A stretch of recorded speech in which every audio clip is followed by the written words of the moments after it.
जय जगन्नाथ आमे एटा गाँ षष्ठी भवन ये कुड़िया भुवनेश्वर स्थित सत्यनगर थिबा हमर ये कुटीर आम प्रत्येक दिन अपराह्न पूर्व दिन सकाल से बासी पखाल खाई था। ये आमर पुअर जन्मदिन थिला 2 तारिख दिन आम ढेंकानाल रही जाइलु तेणु आज आम ये आमर पुओ अभिनंदन कन्हई झी आमर विश्ववंदिता आम मिकुलु ये हेले धर्मपत्नी आम आज प्रत्येक दिन आम बासी पखाल हो कि पूर्व दिन पखाल हो कि सकाल पखाल को अपराह्न खाई था। तेणु गाँ साथी मानकर ओडियार प्रिय खाद्य पखाल आम आज समस्ते भोजन करवा मिलित भाव एवं आमे सारा ओडिशार गाँ साथी मैट जब कार्डधारी मानू कहबू से माने मध्य पखाल खातु ओडियार प्रिय खाद्य पखाल खाते आसतु आस आस बाबा खाइबा आस खाइबा आस आस आस आस आस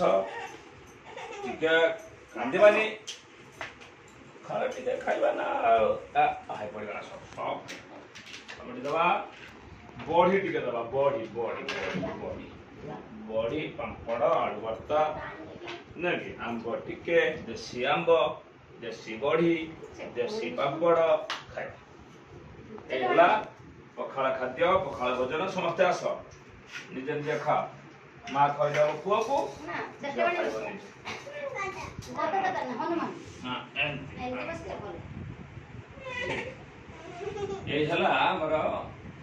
गाँ साथी भुवनेश्वर ऑफिस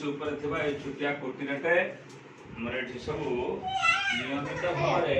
किसी योग भजन कीर्तन हुए पखाल खाइबा हुए जोग हुए सुरेश मंत्र हुए एवं ठाकुर को डाकिक आमर काम चले खाइबा